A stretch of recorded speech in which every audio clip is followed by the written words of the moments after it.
ili wawe na uzima.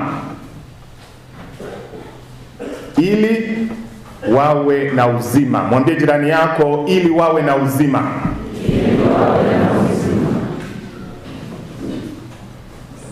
Ili wawe na uzima. Leo tunaadhimisha Jumapili ya mchungaji mwema, ambayo pia ni Jumapili ya misioni. Ni siku tunapoombea miito ya wakfu, miito ya upadre na miito ya utawa. Tunapoadhimisha hayo mawili matatu, kwanza tunamshukuru Mungu. Tunamshukuru Mungu kwa kutupa katika Kristo mwanae mfano wa mchungaji mwema anayetoa uhai wake kwa ajili ya kondoo wake. Pia tunamshukuru kwa zawadi ya mapadre na watawa katika kanisa na wale wote wanaojitolea maisha yao ili kulichunga kanisa na kuwalisha waamini. Na hivyo tunamuomba Mungu azidi kuwaimarisha na kuwategemeza katika wito wao ili watimize utume wao kwa uaminifu na kwa furaha. Lakini pia tunamuomba Mungu aongeze watendakazi katika shamba lake, awalinde wanafunzi wa upadre na utawa na kuwafikisha katika utume aliowaitia. Na tunamuomba ili azidi kuwaita vijana wengi, aite vijana wengi waitikie wito huo wa upadre na utawa, ili kanisa lisindikiwe na wachungaji, ili tuweze kuendeleza kazi ya Kristo ambayo ameianzisha hapa duniani.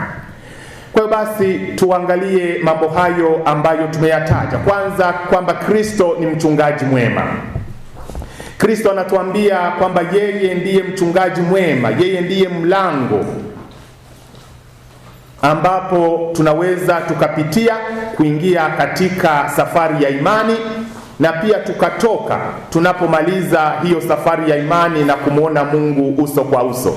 Kwa hiyo yeye ni mchungaji mwema, anatuingiza katika malisho na anatuongoza katika njia hiyo ili tuweze kufikia uzima wa milele. Na yeye anachunga kwa kutoa uhai wake kwa ajili ya kondoo wake.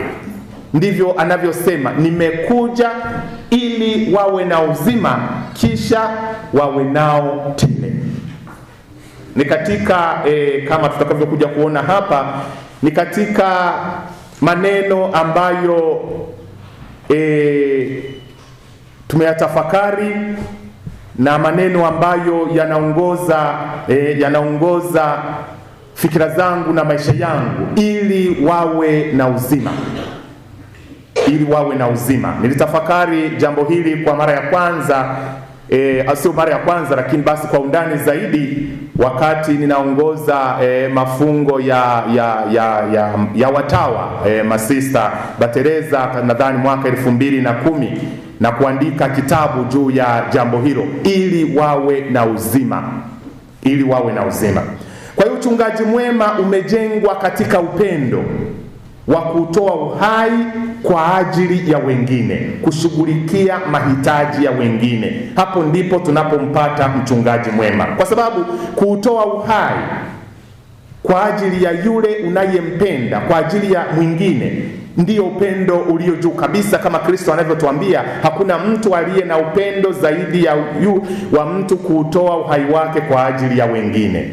Kwa hiyo anayetoa uhai wake kwa ajili ya wengine, anayehangaika kwa ajili ya furaha ya wengine, anayejisahau kwa ajili ya wengine, basi huyo ndiye anayeonyesha upendo. Na uchungaji mwema ambao anasema anautoa uhai wake kwa ajili ya kondoo, basi umejengwa juu ya upendo. Na ndivyo alivyomwambia Petro, alipomuuliza Petro wakati anataka kumkabidhi kanisa, alimuuliza, Petro mwana wa Yona, unanipenda zaidi ya hawa? Unanipenda? Petro akasema, Bwana, wajua kuwa ninakupenda. akasema lisha kondoo wangu. Kama unanipenda, kama umejengwa katika upendo, basi ninakukabidhi uchungaji wa kanisa langu. Kwa hiyo uchungaji umesimikwa katika upendo, kujisahau kwa ajili ya wengine, kutoa uhai wako kwa ajili ya wengine. Kristo amekuja ulimwenguni akafanya kazi hiyo ya uchungaji, akatufundisha njia, akatoa uhai wake kwa ajili yetu, na akatuachia chakula. Yeye mwenyewe akawa chakula ili tuweze kuendelea katika safari tuliyoianza, tuweze kuingia katika imani. Amesema mimi ni mlango, anayeingia ataingia na kutoka. Kwa hiyo ametuachia chakula. Kwanza ametuingiza katika njia hiyo ya uzima kwa ajili ya kifo chake ambacho tunakishiriki katika ubatizo. Akatuachia Ekaristi ili katika njia hii tuliyoianza tuweze kuwa na ustahimilivu na kuweza kuwa na chakula cha njiani, lakini pia ili tuweze kufika mwisho wa imani yetu na kuweza kukiona kile tunachokiamini, kukiona uso kwa uso. Kwa hiyo tunaweza tukaingia na pia tukatoka kwa kupitia yeye ambaye ndiye mlango. Kwa hiyo Kristo amekuja akafanya kazi hiyo, lakini anapomaliza kazi hiyo katika Injili ya Yohane anatuambia bado ninao kondoo wengine ambao sio wa zizi hili, sharti niwalete ili liwe kundi moja chini ya mchungaji mmoja.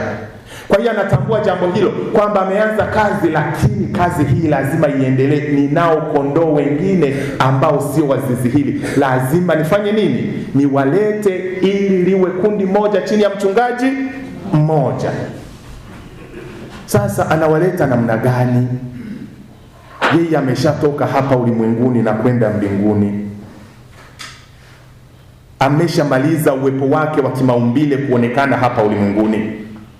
Kwa hiyo tunaposikia jambo hili, tunaona ni jukumu letu, ni jukumu la kanisa kuendeleza hiyo kazi, kuwaleta kondoo wengine ambao anawasema bado sio wa zizi hili, kuhakikisha kwamba sote tunakuwa kundi moja chini ya mchungaji mmoja.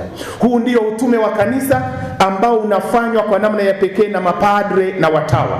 Ndio maana basi leo tunaombea miito hiyo, ili kazi aliyoisema Kristo kwamba anao kondoo wengine, hiyo kazi itimilike. Hao kondoo wengine na wao waje kwenye nini? Kwenye zizi moja. Ndio maana tunaombea leo katika utume wao, tunawaombea na pia kuombea wanafunzi wa upadre. Walau hapa tunao mafrateri, wasimame tuwaone. Basi tunao mafrateri, tunaye mseminari wetu frateri hapo, na yeye asimame tumuone. Sasa kwa nini tusiwapigie makofi? Kwani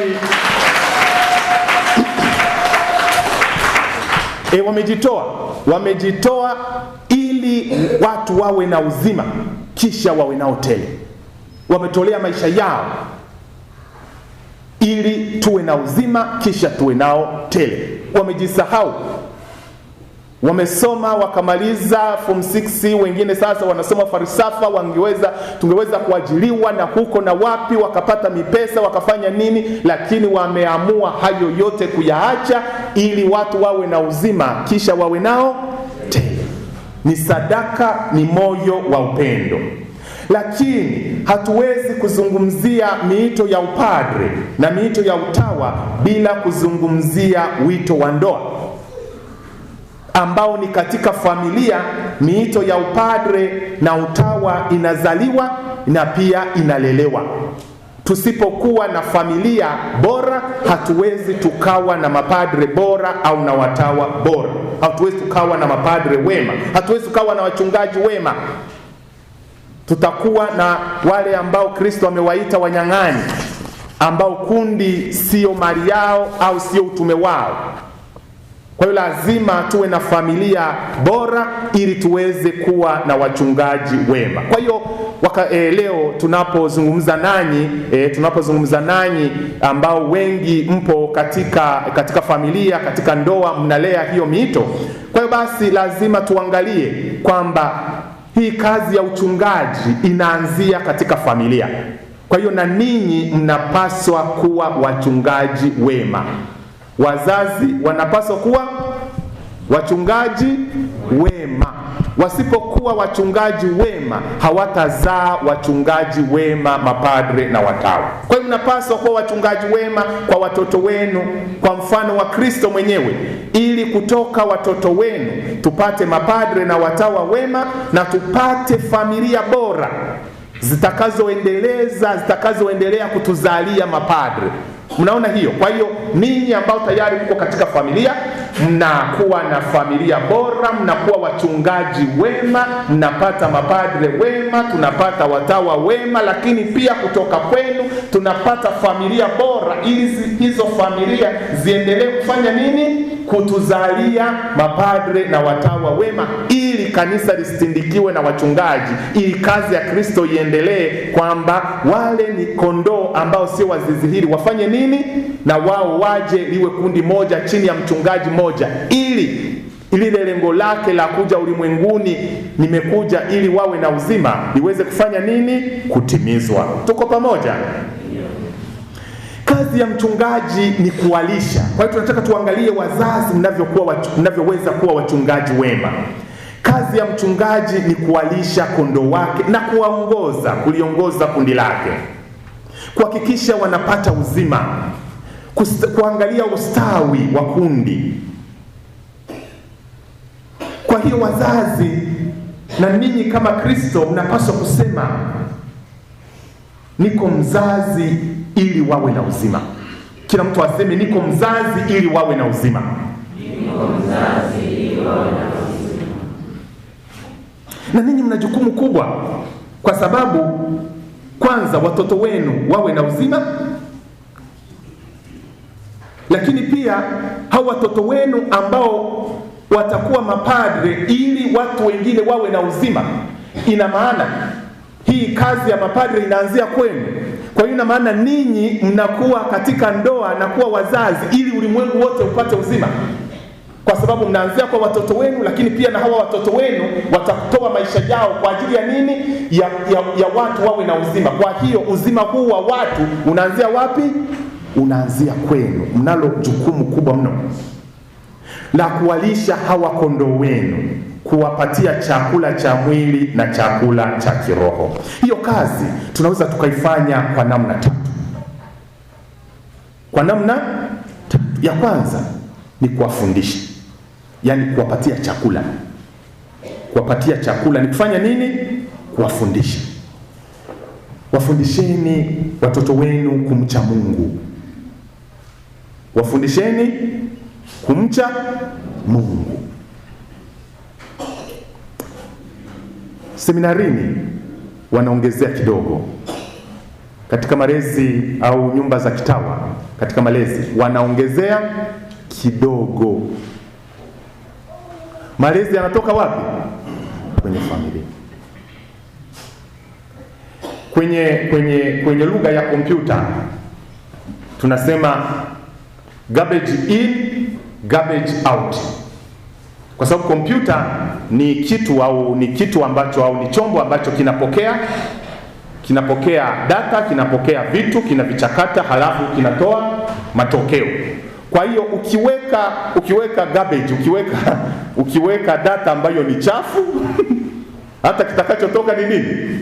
Ni kichafu. Hata kitakachotoka ni kichafu.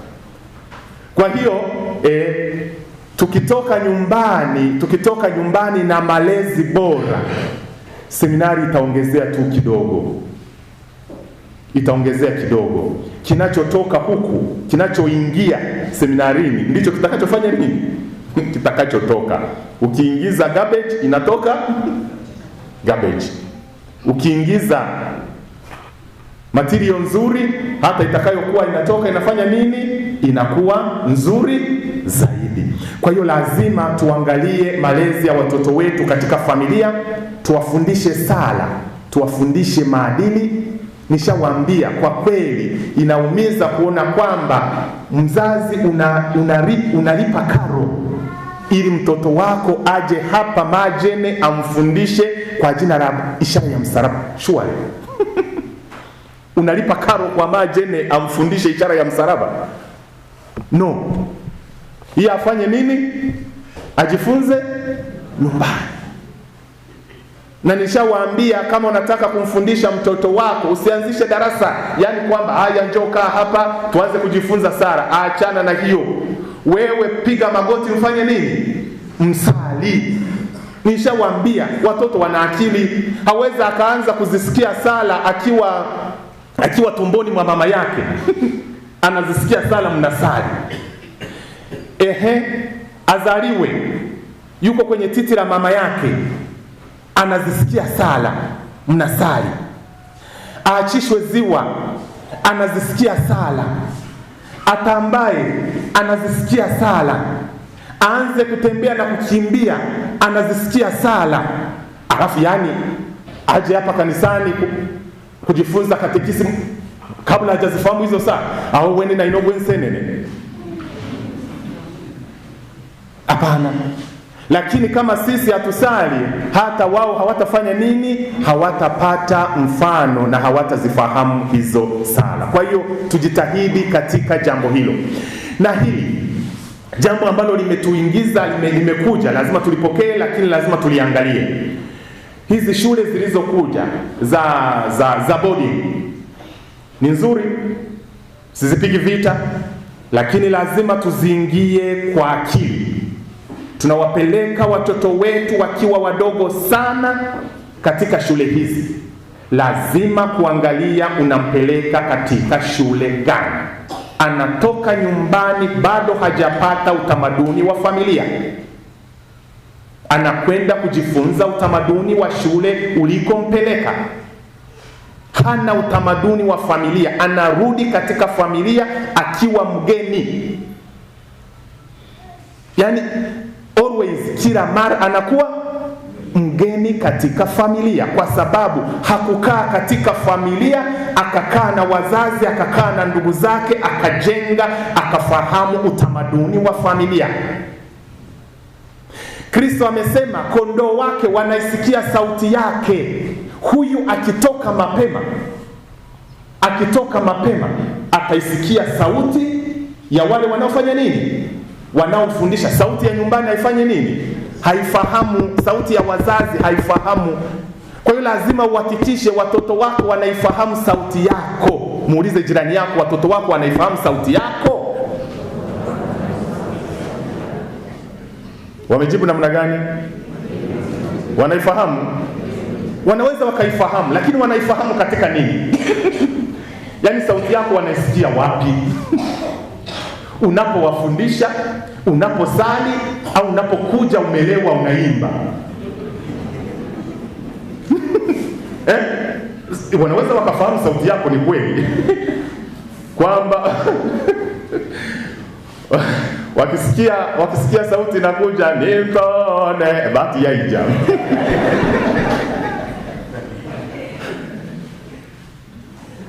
Wanafahamu sauti yako, lakini wanaifahamu katika nini?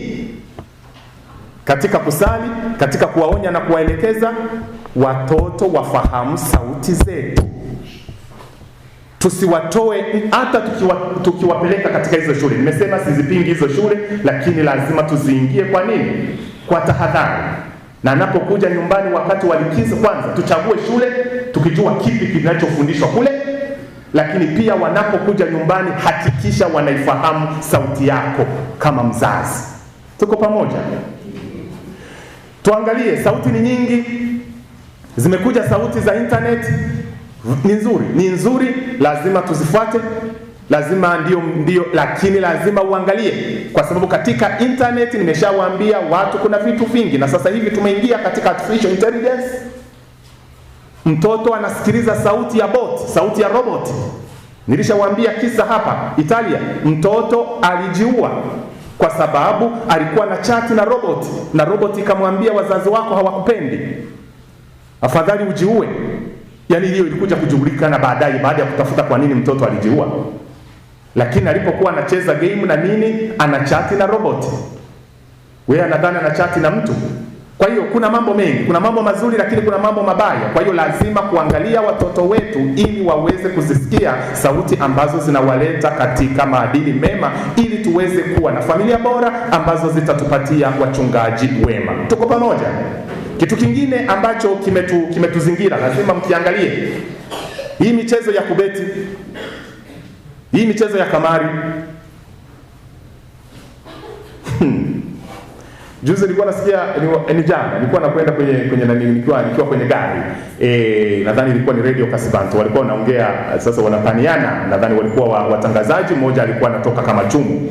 Akamwambia huyu mwenzake, akasema kama sasa sijui walikuwa na vihitaji vile vijumba vyenye kamari. Mnavihitaji? Sijui vile vijumba vyenye nani, vikorokocho vile vya nani, vya kuchezea kamari. Sasa huyu alikuwa anamtania, akasema kama kuwa na vijumba hivyo ndio utajiri, kama chumu umetajirika. Yaani kwamba kuna vijumba vingi ambapo watoto wanakwenda kufanya nini? Kucheza hiyo kamari. Atacheza na karo, atacheza na pesa unayomtumia, yaani maisha yake yote yatakuwa huko. Lazima tuangalie. Na sijui serikali ina mtazamo gani juu ya jambo hilo, kuhakikisha kwamba haya mambo yanadhibitiwa, yanaharibu watu. Yanaharibu watu na watu wazima. Tunasema watoto, lakini inawezekana kuna watu hapa wanabeti na pesa za familia zinaishia huko. Kwa hiyo lazima tuliangalie, tuwafundishe huko kumcha Mungu, lakini pia tuwafundishe uaminifu. Haya mambo tunayohangaika nayo ni kwa sababu watu hawatoki nyumbani wakiwa na sensi ya uaminifu. Tuwafundishe kujali wengine na moyo wa sadaka. Moyo wa sadaka, moyo wa kujali wengine. Nimekuja ili wawe na uzima kisha wawe nao tele. Ni moyo wa sadaka, wa kujisahau kwa ajili ya wengine. Hauwezi maisha ya upadre, hauwezi maisha ya utawa kama hauna moyo wa sadaka. Kama hauna moyo wa kuacha, kujinyima, hauwezi. Kwa sababu maisha haya yanadai. Lazima mtu awe na moyo wa sadaka, wa kujisahau kwa ajili ya wengine. Kwa hiyo wafundishe kuwa nacho na kutokuwa nacho. Ndivyo Paulo anavyotuambia, anasema mimi nimezoea kuwa nacho, nimezoea kutokuwa nacho. Katika hali zote mimi ninajua kumtumikia Mungu. Kwa hiyo lazima tujue jambo hilo. Watoto wajue kuwa nacho, wajue kutokuwa nacho, wajue kushare, wajue kugawana na wenzao. Tuangalie watoto wetu washiriki katika vikundi. Tunawaita wazazi, leteni watoto katika utoto mtakatifu, ili ninyi mweke jambo lenu, msaidie na sisi huku tuweke jambo letu. Wengine hawawatoi watoto wao hata wakati wakiwa likizo. Ukicheka naye utafanya nini? Utalia naye. Tujitahidi, tushirikiane ili tuweze kuzilea familia zetu kumo tuweze kupata miito ya watu. Kwa hiyo jambo la kwanza la kuwalisha hawa kondoo ni kufanya nini? Kuwafundisha. La pili ni kuwahudumia, kuhangaika kwa ajili ya mahitaji yao ya kiroho na kimwili. Hiyo nadhani wazazi tunafanya, tujipigie makofi. Wazazi mnahangaika, mnawapenda watoto wenu, mnahangaika kwa ajili ya kuwasomesha. Mama anapika mandazi, anafanya nini kuhakikisha kwamba mtoto wake anakuwa na elimu. Wazazi mnahangaika kwa jambo hilo.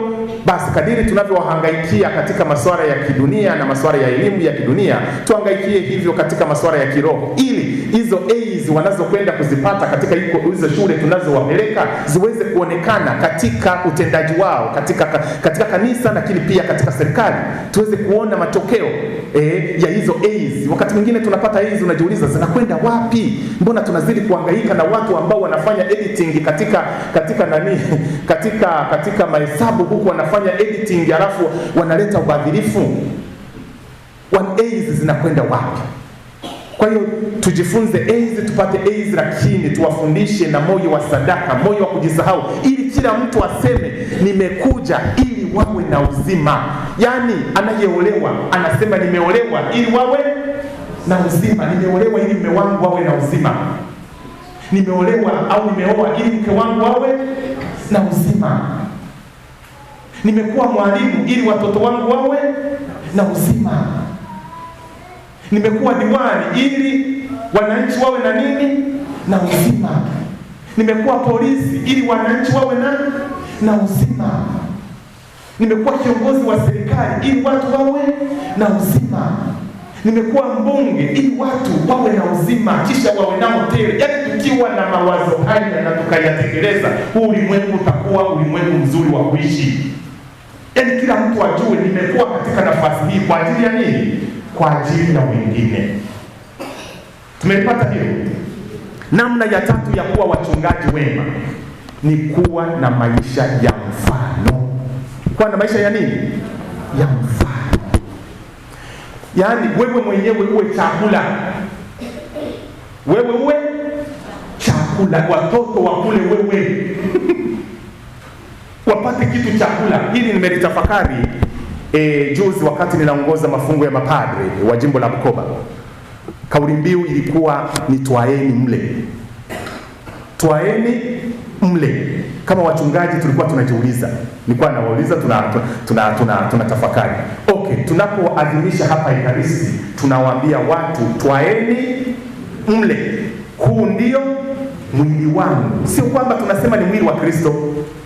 Tunasema huu ndio mwili wangu. Kwa hiyo kana kwamba sisi wenyewe tunakuwa pamoja na Kristo pale msalabani, tukiwaambia watu twaeni mtule, twaeni mle. Kwa hiyo tunajitoa kwa ajili ya watu.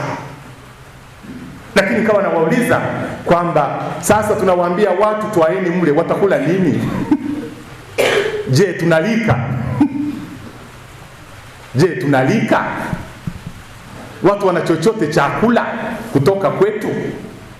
Kwa hiyo na sisi padre anaposema hapa tunasema pamoja naye twaeni mle. Sasa ndio kuwa na maisha ya mfano. Sasa je, wewe unalika? Muulize mwenzako, unalika? Watoto wana chochote chakula kutoka kwako? Wana chochote cha kujifunza kutoka kwako? Maisha yako ni mfano. Hii ni muhimu sana. Yaani popote pale, maongezi yako, jinsi unavyotembea, jinsi unavyoishi, watoto wajifunze, watu wajifunze kutoka kwako. Wewe mwenyewe uwe chakula. Ndipo tutakapokuwa wachungaji wema. Wachungaji wanawapatia chakula kondoo wao. Sasa wewe je, unalika? Una chochote cha kutoa? Watu wanaweza wakajifunza chochote. Wewe ni mwalimu. Watoto wanapokuona darasani, achana na yale masomo unayowafundisha. Wewe mwenyewe ni chakula. Wanaweza wakala chochote kutoka kwako. Mnapotoka darasani wakakuona nje, wale nini kutoka kwako? Wajifunze nini? Wachukue nini? Tujitahidi kama wazazi, kama watu wazima, watoto watuone kama role model za kujifunza. Yaani hilo ndilo linalonipatia jukumu. Yaani ukijifunza hilo, ujue maisha yako yani yatakuwa ni msalaba. Kwa sababu kila mara utataka kufanya kitu fulani, lakini utakiacha kwa sababu unaangalia, je, watu watakula nini kutoka kwangu? Wakiniona ninafanya hivi, nitakuwa nimewalisha nini? Watoto wakiniona ninatembea barabarani nimelewa, ninaimba, watajifunza nini? Tuko pamoja. Hiyo ni jukumu kubwa ambalo linakuweka kila mara uwe makini katika unaloliongea, unalolitenda, ili watu waweze kujifunza, watoto waweze kujifunza. Kwa namna hiyo, kwa njia hizo tatu, tumesema kwa kuwafundisha watoto au kwa kuwafundisha watu, lakini pia kwa kujitoa, kwa kuwahangaikia, kwa kuwalisha chakula cha kiroho na kimwili, kuhangaikia mahitaji yao, lakini pia kwetu sisi kuwa na maisha ya mfano. Kwa namna hizo tatu tunaweza tukawa wachungaji wema katika familia zetu, tukawazaa watoto wazuri, tukawazaa mapadre wema, tukawazaa watawa wema, lakini pia tukawazaa na watoto wengine wema ambao wataingia katika maisha ya ndoa kuendeleza kutuzalia mapadre na watawa, ili kanisa lisindikiwe na wachungaji, ili kazi ya Kristo iweze kutimia, kwamba wapo kondoo wengine ambao sharti waje katika zizi. Tusaidiane wote katika familia, hawa walio katika miito ya utawa na upadre, ili tuweze kulileta kundi liwe kundi moja chini ya mchungaji mmoja. Kwa hiyo kila mtu aweze kujua kwamba yuko hapa duniani ili wengine waweze kuwa na uzima. Nimekuja ili wawe na uzima, kisha wawe nao tele. Kila mtu aseme, niko hapa ili wawe na uzima. Tumsifu Yesu Kristo.